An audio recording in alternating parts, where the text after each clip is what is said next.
Estamos iniciando mais um programa Culturas e Identidades. Eu sou Loriel Rocha, filósofo, presidente do IMUB, Instituto Mucarás Brasilã. O tema que nós trataremos hoje foi o tema da aula do dia 13 de junho deste mês e intitulado Mitologema da Cultura e Domínio Cultural. Esta é a parte 2, portanto, deste tema.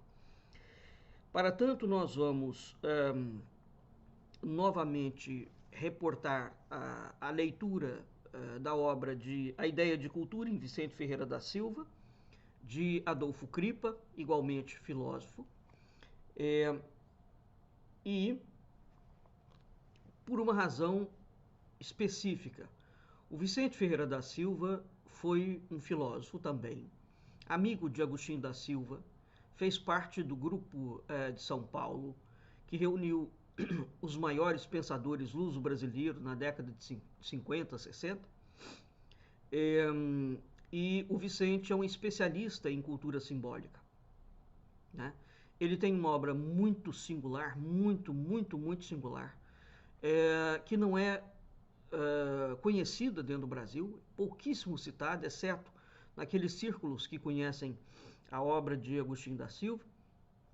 E o Vicente tem, portanto, um estudo sobre história da cultura, que é uma das expressões talvez mais originais da filosofia portuguesa e da filosofia brasileira, dado a profundidade da temática com que ele trata.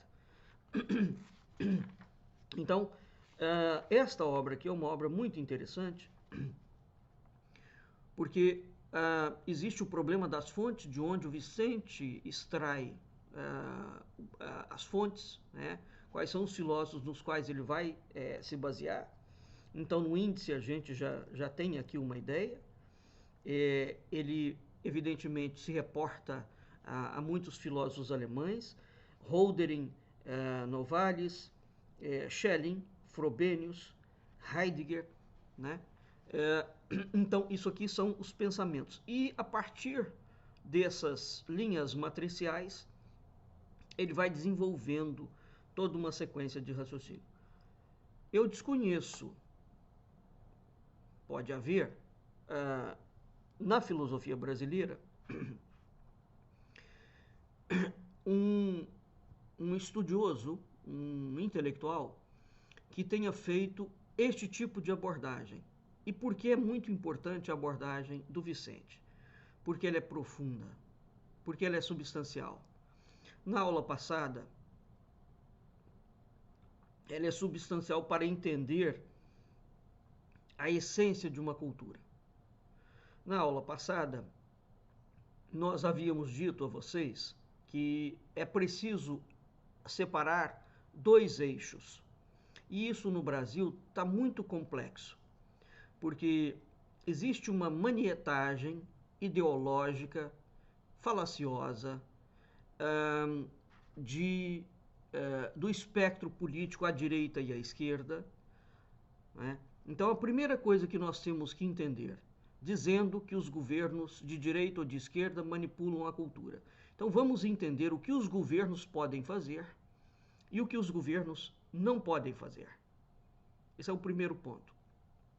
Um segundo ponto é entender o que é a cultura, né? Bem, de saída, relembrando mais uma vez, o surgimento de uma cultura, a cultura não advém de uma reunião de pessoas que resolveram, num determinado momento, estabelecer códigos entre si. Cultura não é isso. O surgimento de uma cultura é sempre um advento divino. Ela tem um mitologema de origem, como uma religião, percebe? Toda religião, ela nasce a partir de um evento transcendente. O evento vem do alto para o baixo. Toda cultura nasce dessa mesma forma. Através do mitologema, vem, portanto, uma manifestação, uma revelação do alto para o baixo. E o modo como aqueles indivíduos que são chamados. Vamos pegar, por exemplo, o caso do povo hebreu, que estava majoritariamente no Egito. Nós temos aparições, né, que são feitas a Moisés, e a partir daquelas aparições, aquela população sai do Egito. E ela constrói algo que é diferente do Egito. Como foi essa construção e como ela é mantida, aqui nós vamos sempre remeter a algo supremo, a algo intemporal, acima, portanto, da esfera material. Então, o aparecimento da cultura é sempre uma revelação que vem do céu em direção à terra. Aqui nós temos, portanto, um eixo que o Vicente vai esclarecer mais adiante. Segundo ponto, que é preciso, aonde é preciso separar. Portanto, a cultura vem antes da política. A política já é, uma vez que está consolidada a cultura, a política já é uma forma de organização da sociedade. De como você vai gerir aquela sociedade. Embora veja que os gregos antigos não tinham política como nós entendemos hoje. Até o século XIX nós não tínhamos política como nós entendemos hoje. Os índios não têm política como nós entendemos. Aliás, os índios não têm política, não é? E como é que aquela cultura existe, subsiste e se sustenta? E tem profundidade. Então é preciso ter uma abertura, né, de visão para entender que uma coisa é uma coisa e outra coisa é outra coisa. Agora, vem sempre a pergunta: a política pode dominar a cultura? Não, não pode. A política não pode fabricar cultura. A guisa de exemplo, peguemos os três grandes formatos de modelos políticos totalitários, de espectro de direita e de esquerda, do século XX: comunismo, nazismo e fascismo. Eles conseguiram criar cultura? Não. E veja que o Reich especificamente tinha um projeto, que era a cultura do Reich. Não conseguiram. O que é que a política pode fazer? A política pode massacrar a cultura. Claro, pode matar todo mundo.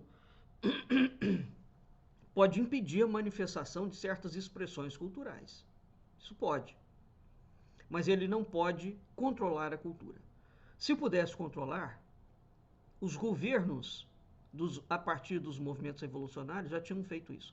Aliás, no caso do Brasil, o primeiro controle sobre a cultura, ele veio na Carta Constitucional, na primeira Constituição do Brasil, já em 1824, feita por Dom Pedro I.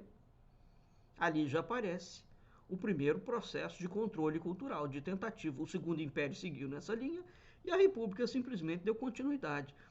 Portanto, o início do controle da cultura, digamos assim, dentro do Brasil, ele não veio da esquerda, não. Ele não veio da esquerda. Ele veio de uma elite conservadora, religiosa, teoricamente de direita. E sempre foi assim. Tá? Bem, então, o que o espectro político pode fazer? O governo, quando ele cria um Ministério da Cultura, quando ele tem uma lei Rouanet, quando ele abre editais, né? Quando ele patrocina eventos, ele está controlando a cultura? Não. Ele está subsidiando, né, algumas expressões que existem dentro da cultura. Então, o governo pode subsidiar expressões culturais. Isso ele pode fazer. Mas ele não pode impedir a expressão cultural. Quando ele impede a expressão cultural, aí efetivamente nós temos uma interferência na expressão. Né? Estou dizendo que o governo não pode interferir. Estou dizendo que a manipulação cultural, quando nós falamos que está havendo uma manipulação cultural, a manipulação cultural, ela reside mais numa linha. Você pega o dinheiro e você vai disponibilizar o dinheiro para que uma certa faixa de pesquisa ou de expressão cultural apareça muito mais do que a outra. Mas a outra não desaparece. Nós tivemos um caso na história, aqui sim, de desaparição completa da cultura, que foi exatamente a célebre questão de Roma com Cartago. Né? O Império Romano destruiu Cartago. Mas como ele fez isso? Ele matou literalmente todos os homens. Todos os homens, todos os velhos e todas as crianças. Todos os machos. Aniquilou. Não sobrou ninguém. As mulheres que eles não mataram, o que eles fizeram? Eles dispersaram essas mulheres e colocaram essas mulheres para serem vendidas como escravas, né? E doaram essas mulheres, distribuíram essas mulheres pelo mundo afora. Acabou. Cartago desapareceu do dia para a noite. Então, essa é a única forma que você tem de destruir uma cultura. Quando você literalmente mata ela e não fica nada. E naquela altura, evidentemente, aquilo ali foi algo sui generis. Mas nós não tivemos, depois de Roma, ao que eu saiba, nenhum império que dizimou sistematicamente 100%. Nós vamos ter uma tentativa da Inglaterra, quando ela entra nas chamadas colônias inglesas das Américas, aqui sim, nós teremos uma tentativa da Inglaterra quase que semelhante ao que o Império Romano fez. Mas eles não conseguiram exterminar, porque evidentemente a América é muito maior, não é? E aquilo ali estava espalhado pelo território, os índios. Não é? Mas a tentativa foi semelhante, sem dúvida, mas não teve aquele peso. Bem, então é preciso entender isto. Outro ponto que é preciso entender é que como a cultura é mantida? A cultura é mantida pela estrutura familiar. Ela é mantida dentro da família. É a família que abraça aquela manifestação hierofânica, sente aquela manifestação e cultua aquela manifestação, cultiva aquela manifestação. Então, as expressões populares, religiosas ou laicas, não é? Dentro da cultura, elas sempre foram mantidas pela família. Você poderia pensar, mas qual é o papel da igreja aqui? A igreja não é mantenedora de cultura, né? O padre está ali, tem a festa do Divino Espírito Santo, mas não é o padre que faz a festa, é a comunidade. O boi de Parintins. O boi de Parintins é o povo que se veste. Então é preciso separar o seguinte: a cultura, quando ela é genuína, quando ela está ainda no seu espectro genuíno, é o povo que financia, é o povo que paga a sua roupa, né? É o povo que distribui comida. Nós temos uma escola aberta, por exemplo, que fala da festa dos cachorros, que é uma das manifestações mais lindas e interessantes que existem no Brasil, né? As famílias pobres se reúnem anualmente para homenagear os cachorros. E pagam comida e os cachorros vão lá comer. E eles comem antes das pessoas. Então, o extrato da cultura popular, ou da cultura, seja ela erudita ou popular, ele é sempre mantido pela população. Ficou claro isso? Então, a cultura é uma manifestação hierofânica, o surgimento dela. A manutenção da cultura é pela via familiar, sempre. Portanto, se as famílias, em um determinado momento, abrem mão da manutenção popular, se aquela festa não faz mais sentido, se ela perdeu a conexão com aquela origem, aí sim, nós teremos um aniquilamento da cultura, pela falta dos proponentes e dos mantenedores da cultura. Porque é um movimento espontâneo. É um movimento que vem de dentro para fora na sociedade. O terceiro ponto. A cultura não é expressão da política. Ao contrário, a política é uma expressão da cultura vigente. Então, se hoje nós temos dentro do Congresso Nacional indivíduos completamente despreparados, mal formados, mau caráter. Essa gente está saindo de dentro dos lares familiares. E quem está colocando essa gente lá é o povo que vota neles. E é preciso assumir a responsabilidade. Então, o Congresso Nacional reflete uma parcela substantiva das famílias brasileiras. Essa é a analogia precisa que nós temos que fazer. Tá certo? Porque nós vamos nos afinizar com alguém que se assemelha a nós de algum modo. E nós vamos validar aquilo através do voto. Não existe essa questão, sinceramente, eu como filósofo não acredito nisso, de que eu votei no menos pior. Nós vamos, digamos, eleger aquele indivíduo que de algum modo se afiniza conosco. Ou então, vamos tomar uma outra atitude, como por exemplo não votar. Então, vamos entender isso. A cultura, não é? Ela não é uma expressão da política. A política que é a expressão da cultura. E o outro ponto importante. O governo pode construir cultura? Não. O governo pode financiar expressões da cultura que existem para favorecer a sua linha ideológica. Mas ele não pode construir cultura. Ele não consegue criar cultura. Entenderam esses 5 pontos? Eles são pontos fundamentais. Fundamentais para sairmos do discurso falacioso do espectro político. Então, quando nós falamos em cultura, nós não estamos falando em política e, sobretudo, em política partidária. Agora, é óbvio que toda cultura, ela expressa-se dentro da polis, aqui num sentido grego, da polis como a estrutura social, né? A polis num sentido urbano e num sentido rural. Porque ainda hoje no Brasil, nós temos grandes expressões populares que são feitas no interior. Ao contrário, as grandes capitais, elas acabam, por toda a dificuldade das grandes capitais, não é? Sendo centros onde se mantém pouca expressão popular. E quando nós vamos estudar, via de regra, essas expressões populares nas grandes capitais, ela está retida a manifestação mais na periferia, mais no subúrbio. Tá bem? E aí é preciso entender quais são as expressões, qual é a cultura brasileira, qual é a raiz da cultura brasileira. É claro que nós temos matrizes diversas. Eu vou pegar as grandes matrizes, as grandes linhas, né? Porque elas são reais. É a linha portuguesa. Por que a linha portuguesa? Porque foi Portugal que estruturou o Brasil. E ele trouxe, implementou essa linha, né?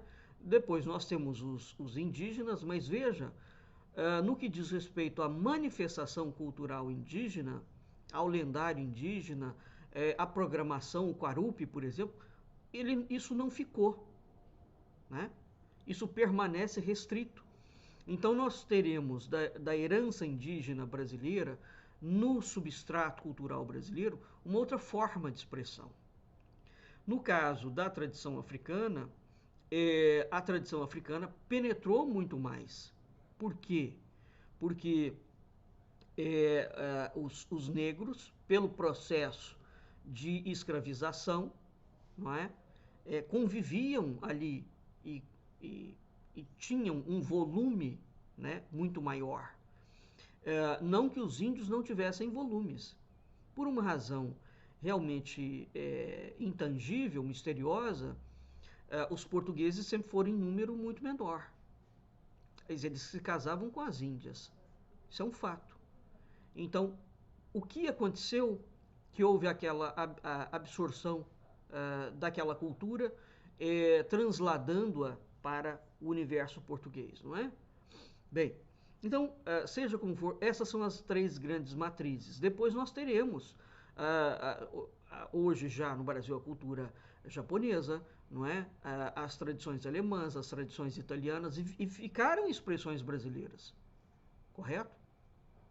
Mas veja, então aqui, o Vicente, no capítulo 2, ele vai explicar, baseado nesses autores, né, nesses filósofos, então ele vai tecer Schelling, Frobenius, Heidegger, né? O Vicente vai analisar problemas de ontologia, que são problemas seríssimos, é a investigação original da filosofia. A filosofia nasce investigando a ontologia, que é a ciência do ser, né? Sem você entender o que é o ser do ser humano, você não pode entender cultura, você não pode falar de filosofia, você não pode falar de história, né? Bem, essa preocupação hoje na filosofia materialista, ela é uma preocupação menor. Sobretudo porque há 200 anos nós não temos definição conceitual de ser humano e a filosofia também tampouco quer falar sobre isso. Mas é preciso falar sobre isso. Eu já fiz muitos programas sobre isso, né? Então, o mitologema inicial da cultura. Ora, o mitologema, portanto, é aquela manifestação transcendente que acontece. É uma aparição, é uma revelação. Então, esta é a existência, através desta manifestação, nós temos a existência de um mundo de significações e de valores, né? Anterior à consciência e às escolhas humanas. Isso é parte, por exemplo, da filosofia de Schelling, né? Ele fala que a existência de um mundo de significações e de valores, então, quando nós nascemos, essas significações e esses valores já existem. E aqui perceba, não somos nós que organizamos esse mundo de significações e de valores. Repito, a cultura, quando ela aparece, ela vem ordenada.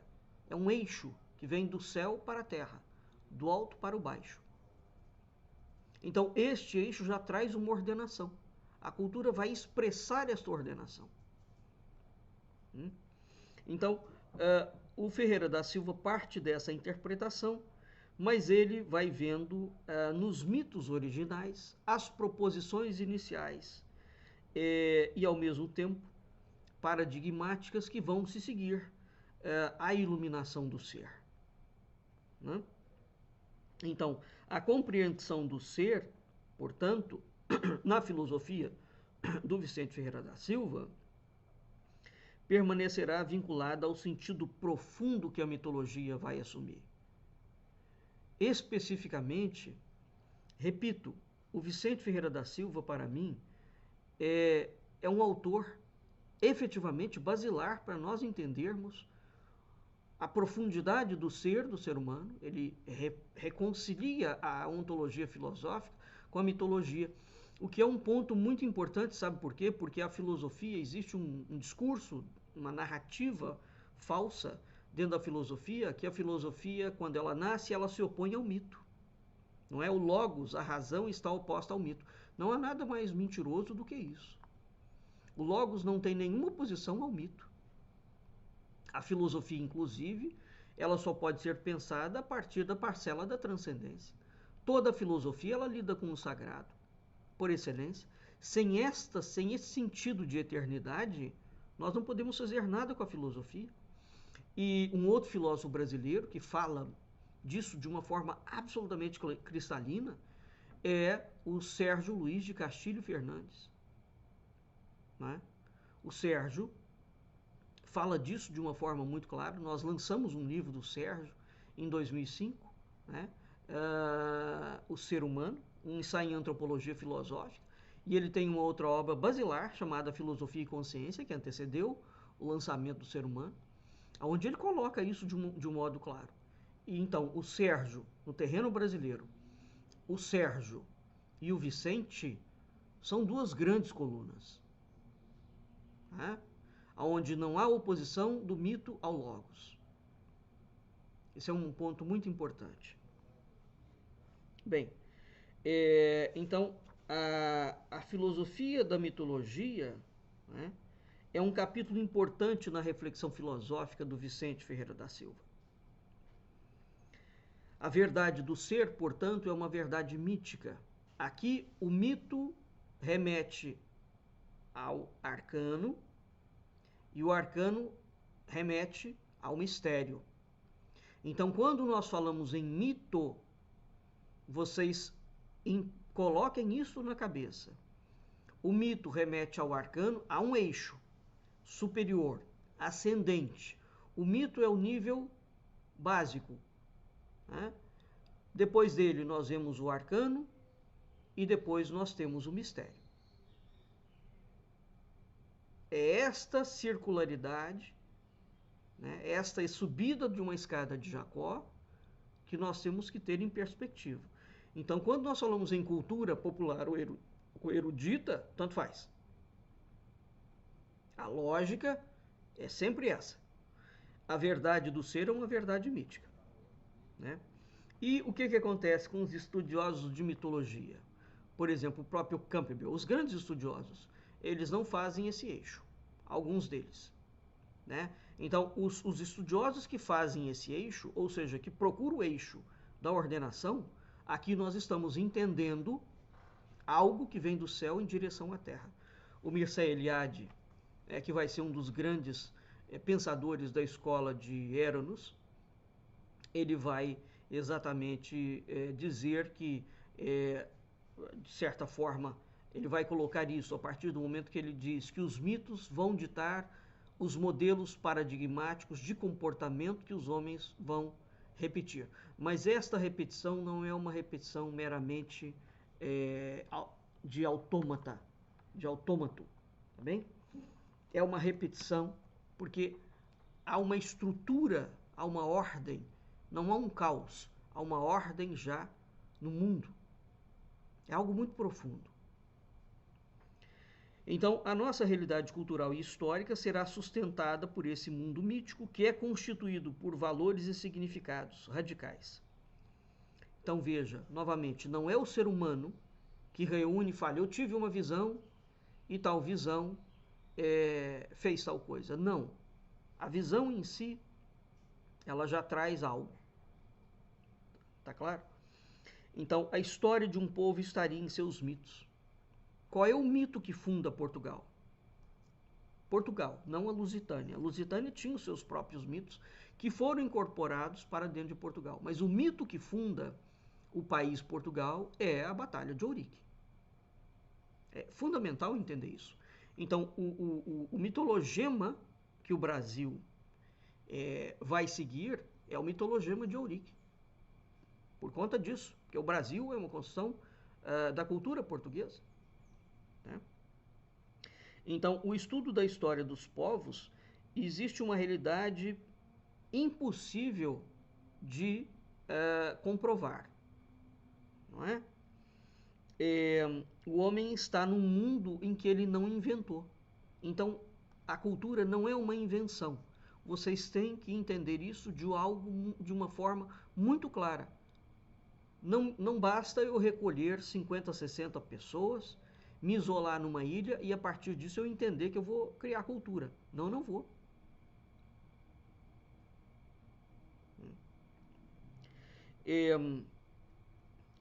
O aspecto inaugural, o mito não é uma mera palavra, não é um epos literário, mas é a presença real e efetiva dos deuses, é a atuação divina.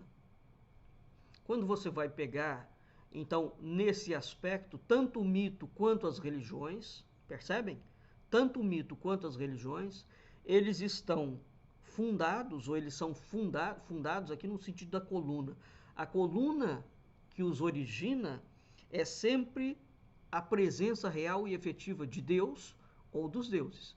Porque o cristianismo também, isso é uma diferenciação da cultura judaica, o cristianismo como religião é também uma cultura. Tá?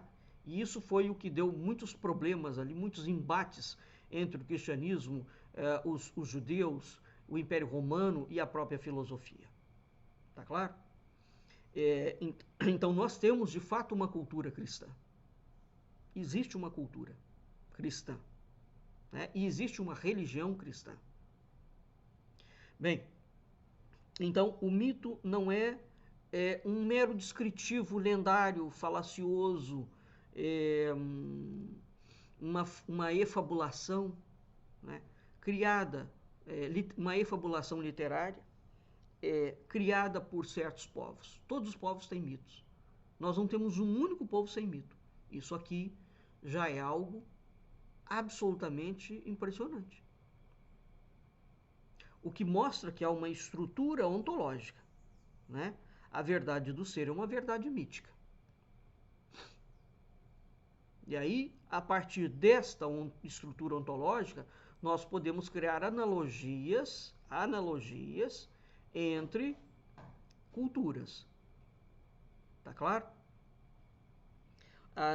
Então, o documento originário do ser, né? Ou seja, a instituição, o mundo se expressa no poder da mitologia, né? O documento originário do ser manifesta-se na vida prototípica, na mitologia, né? Então, o mito, no sentido em que é entendido e referido por Vicente Ferreira da Silva, ele vai coincidir com o mitologema, ou seja, com a proposição inicial de uma possibilidade de ser. Então, uma coisa é mito. O mito é, digamos, a narrativa, né? É quando aquele evento, quando aquele acontecimento é transposto em palavras e imagens. O mitologema não é a narrativa. O mitologema é quando você enxerga dentro do mito o ser em si, dos filósofos. É quando você enxerga o divino e como o divino estrutura o mundo e o ser, né? Porque a filosofia nasce investigando sobre o ser. O que é o ser? E aí este ser, ele tem que se relacionar com o mundo e com outros seres. Então, esta relação, o entendimento de si, o chamado autoconhecimento, né? Que é a placa que estava em Delfos, é uma obrigação, é um dever divino. Atingir a autoconsciência é um dever divino, segundo Moralha, está em Moralha. Tá? Bem, então, o mito, repito, será a descrição, já em formato tridimensionalizado, de um acontecimento misterioso, divino, né? E o mitologema é a possibilidade do ser. O mitologema, portanto, ele não é a descrição. Aqui entra a consciência do ser em si, a consciência do divino, a ordem que ele vai colocar e a possibilidade do ser. O que equivale a dizer que o ser, o estudo do ser, ele tem um eixo. E nesse eixo não há o mal. O mal não é uma realidade ontológica. Nunca foi. Tá? Não é uma realidade ontológica. Ontologicamente só existe o bem, o belo e o bom. O mal é uma escolha, ou digamos assim, é um ato de vontade pela opção de um caminho que desordena esta ordem interna que nós temos. Então ficou claro que é o mitologema? O mitologema já é o estudo profundo.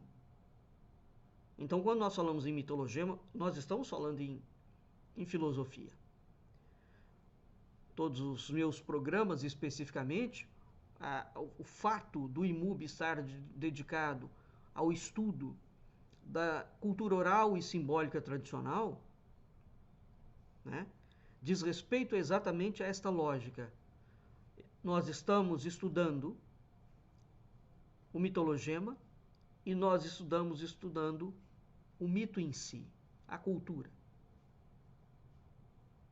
E é preciso entender o eixo que norteia a todos nós, né? Então, o mito inaugura um mundo, né? A função do mito, segundo Mircea Eliade, vai ser, portanto, de revelar modelos. Ou seja, o mundo tem uma significação. Isso não é difícil de entender. Imagina um rei imoral, um presidente corrupto, um juiz sem escrúpulos. Percebe? Quando nós pensamos em Deus, ou no divino, ou no sagrado, ou transcendente, é exatamente essa esfera da via, da verdade, do caminho. Quando nós passamos para a pauta de costume, significa que todo esse eixo já foi perdido. Eu ainda vou fazer um programa mais no Conselheiro Acácio, explicando sobre isso, né? Então, o eixo divino é uma coisa, a pauta de costumes é outra. Quando você regula, através de códigos morais, um homem regulando um outro homem, porque a regulação de código moral não é nenhum salvo-conduto de que eu vou ter uma pessoa autoconsciente. São coisas completamente distintas. E o mito discerne isso de uma forma muito clara, e os gregos nunca confundiram isso. Nunca. Em tempo nenhum.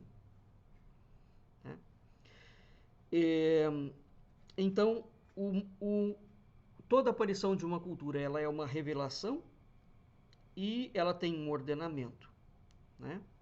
Agora, então, a manifestação do divino dá início a um processo histórico-cultural, né? E aquela história passa a ser dotada de um sentido pela própria hierofania, pela própria manifestação.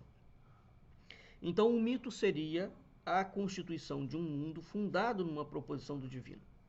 Em consequência, no desenvolvimento de um projeto cultural, todas as coisas serão míticas.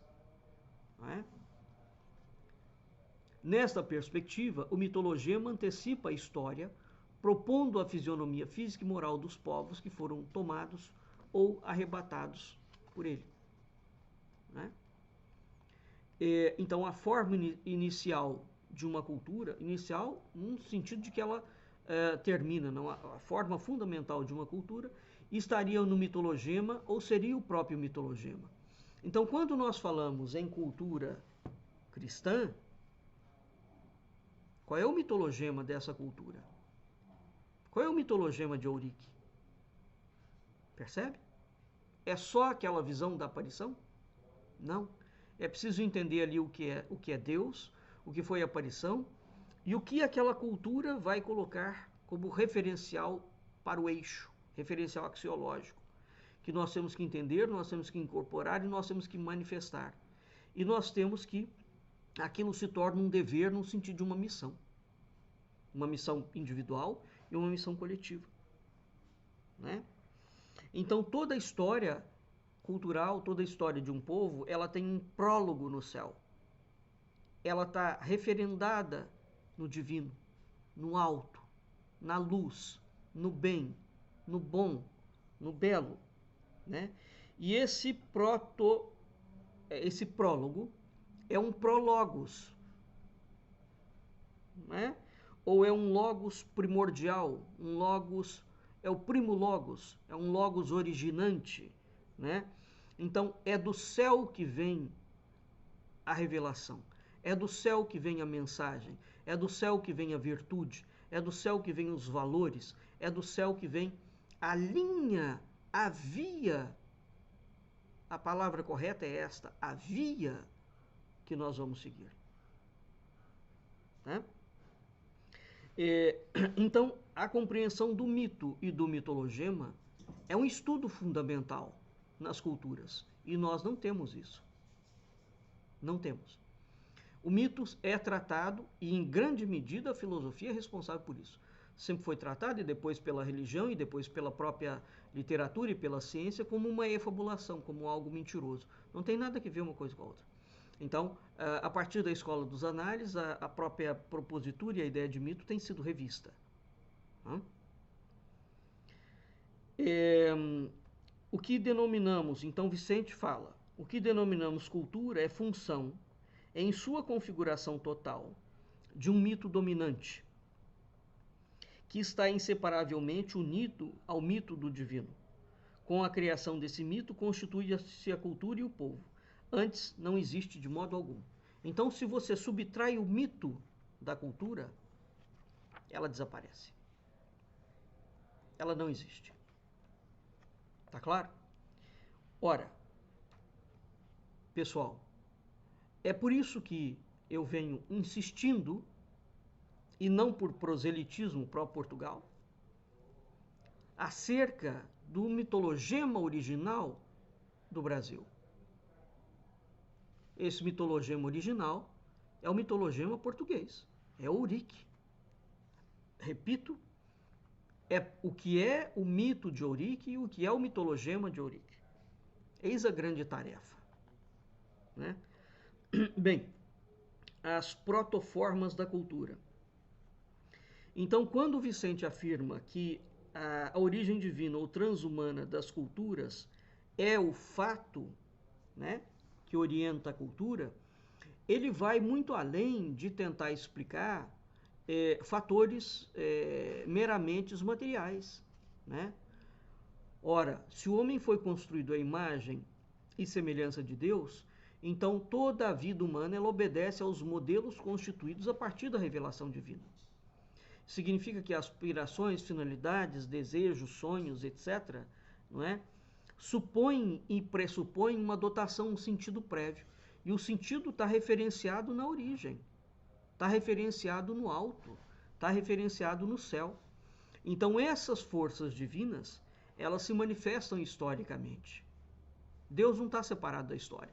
O fato dos filósofos e dos movimentos revolucionários depois ter separado o Estado laico, né, criado o Estado laico e separado a religião da política, o que eu particularmente acho que tem que ser feito, né, por várias razões.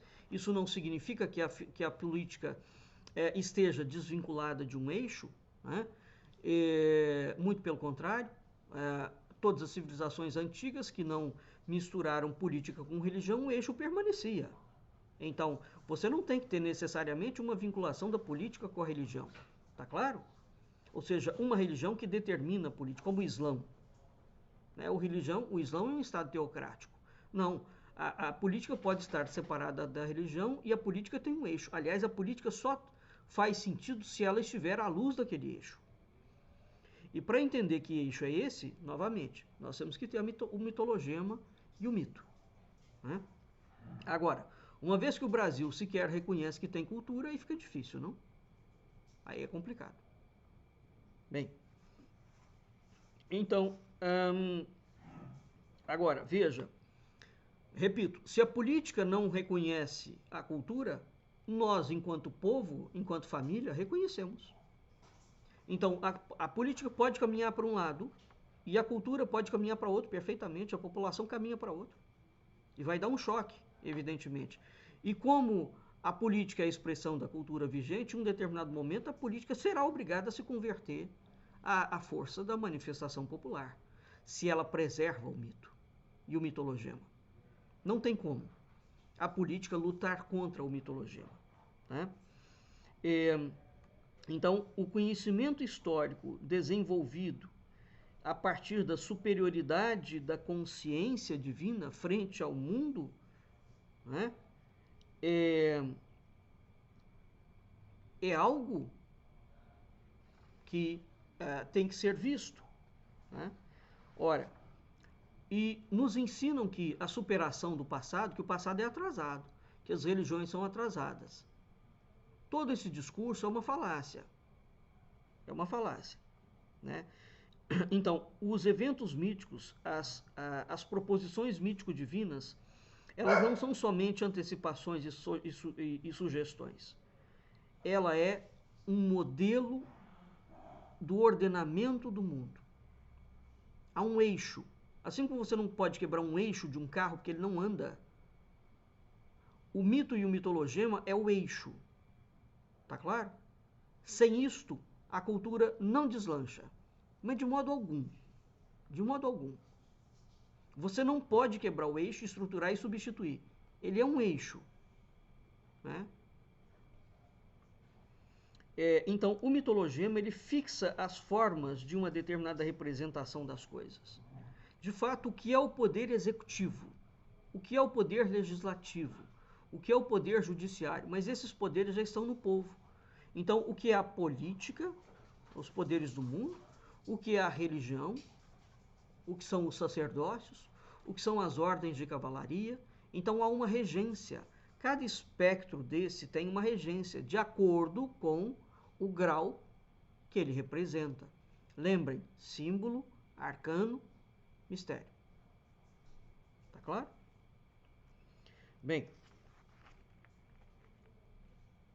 aqui. Então, no capítulo 4, quando intitulado As Protoformas da Cultura, o Vicente também vai estudar essas proposições míticas, não é?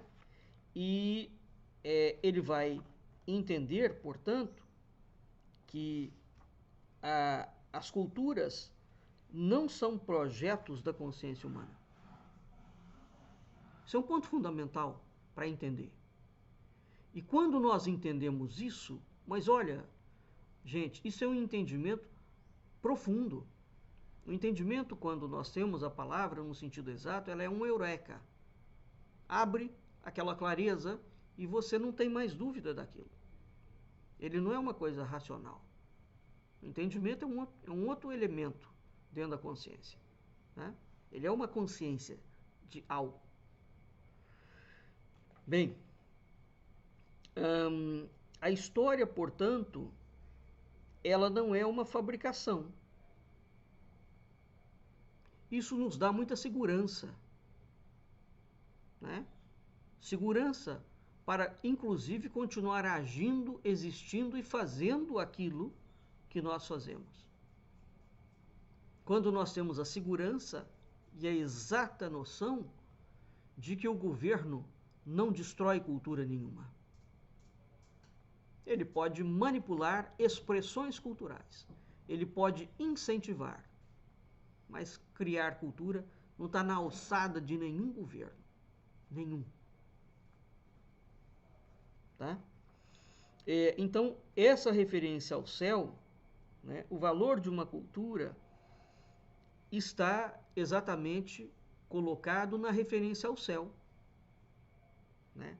Então, esses protótipos que formaram o mitologema da cultura ocidental, quando a gente vê, por exemplo, os homens lagarto, né, as mulheres serpente, o homem falcão, etc. tal, os próprios mitos, né, os deuses oceânicos, isso aí tudo faz parte do mito. Cada mito ele tem um outro entendimento, o mito vai remeter para o arcano. Então, quando você acha que a cultura é somente a expressão do Saci Pererê ou do Boitatá, você não entendeu o que é o mito. O mito não está falando que a cultura é aquilo. E o mito não é feito, tampouco, para ficar parado na história que ele está contando. Né? Agora, quando nós pegamos esses contos históricos, esses relatos, com Hesíodo, por exemplo, né?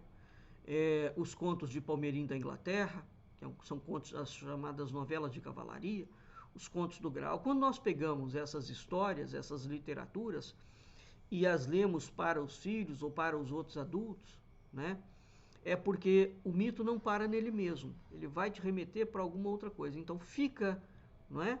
Aquele, mesmo que você não tenha consciência, fica o germe, fica a semente no seu corpo somático, no seu corpo psíquico, né? No seu corpo anímico, daquelas matrizes celestiais, mesmo que você não entenda. Mas elas estão ali. Né? De modo que é muito perigosa a releitura dos mitos que vem sendo feita pela mídia social, pelas mídias do cinema como um todo, porque todas elas são uma burla, via de regra, com algumas poucas exceções, como por exemplo O Senhor dos Anéis, como Harry Potter. Há pouquíssimas exceções, né, dentro do universo. Então, essas releituras que vêm sendo feitas, por que elas são terríficas? Porque elas quebram a estrutura, elas quebram o eixo. Elas quebram a repetição e o modelo paradigmático, a ação e o comportamento. E além de tudo, elas vão pervertendo e invertendo. O mal torna-se bem. Não existe a menor possibilidade do mal se tornar o bem. E não existe a menor possibilidade do bem se tornar o mal.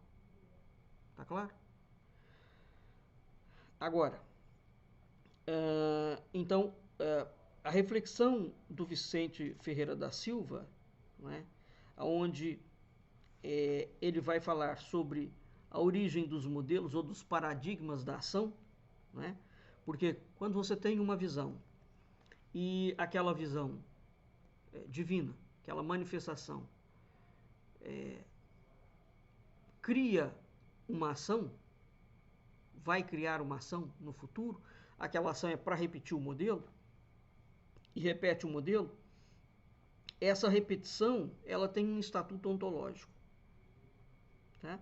Então, o mundo tem um estatuto ontológico, ele tem um estatuto divino por trás dos acontecimentos de periferia, por trás dos acontecimentos históricos. Então, uma coisa é o mundo que a gente vê, a gente acha que ele não tem sentido algum, ele faz todo o sentido.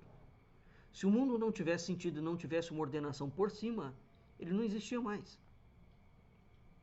Né? E aí você fala, mas quem dá essa ordenação é a religião? Não. A religião também é ordenada. E a cultura também é ordenada. Ambas são ordenadas por cima. Tá claro?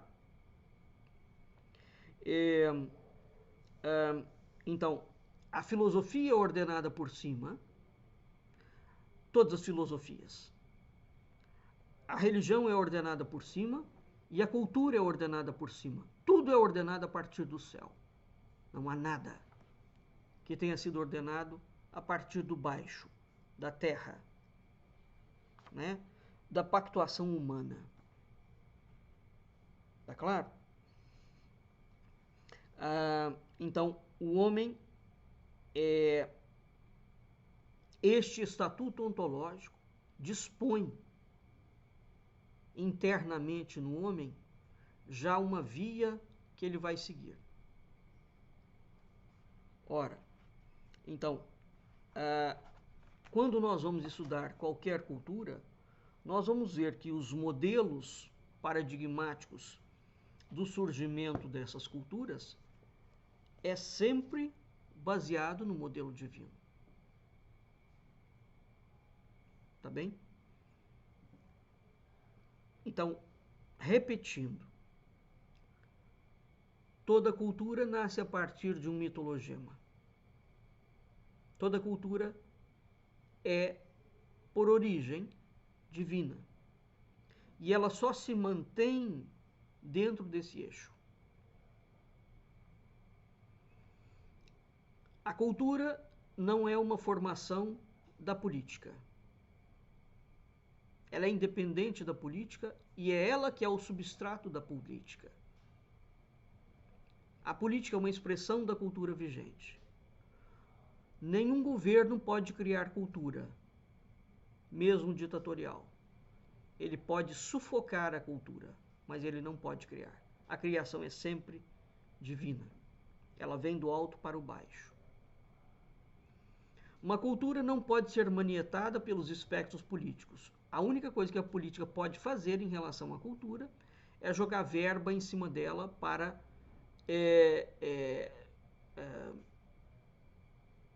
fazer com que apareça mais uma expressão cultural do que outra. Só isso. Ou que não apareça expressão cultural nenhuma e que seja uma mera invenção mercadológica. Então é preciso separar expressão cultural de iniciativa privada, de mercado. Tá claro? Separando o eixo da cultura do eixo da política, vocês já terão entendido muita coisa. E entendendo que a política se desespera exatamente porque ela não pode controlar a cultura. Não pode. É impossível. Tá bem? Então, os campos dos estudos dos mitos e dos estudos do mitologema são coisas distintas. Aqui, no canal do IMUB do YouTube, nós somos o único canal do IMUB no YouTube que te ensina sobre cultura oral e simbólica tradicional, luso-afro-brasileira, que te ensina sobre o mito, que te ensina sobre o mitologema, que te ensina sobre o divino e que te ensina sobre o ser. Então, todas as aulas que você ouve, pelo menos as que eu dou, né, e as que a Camila, no Escola Aberta, tem fornecido, elas têm esta base. O divino, eu digo divino e não Deus, porque nós estudamos, a Grécia não tem um único Deus, não é? Não é um Deus monolítico, ela tem deuses, então é a expressão do divino em todas as culturas. O ser em si, que é divino, o mitologema e o mito. E como aquilo é mantido através da oralidade. A oralidade é mantida através da tradição. A tradição pode ser iniciática, a tradição pode ser esotérica e há uma tradição familiar dentro das culturas. Tradição é aquilo que você transmite de boca a ouvido, é um conhecimento. E aquele conhecimento torna-se uma praxis. A festa do Divino Espírito Santo é um conhecimento que o pai transmite para o filho e ele leva o filho todo ano para ser talvez o menino imperador da festa do divino ou para carregar a bandeira do divino, e aquilo vai penetrando, né, aquele conhecimento que não é um conhecimento de escola, é uma outra forma de conhecimento. E a criança acaba tornando-se devota do divino, né? Naturalmente, sem imposição, de uma forma suave. Tá bem? Então, nós, no Instituto Mucaraj Brasilã, temos sempre o firme compromisso de ensinar sobre história e cultura oral e simbólica tradicional exatamente por isto. O mundo tem um eixo ordenativo que parte do divino em direção a nós, que estamos encarnados. Nisso consiste a nossa missão institucional. E nós compartilhamos essa missão com muita satisfação. Até o nosso próximo encontro.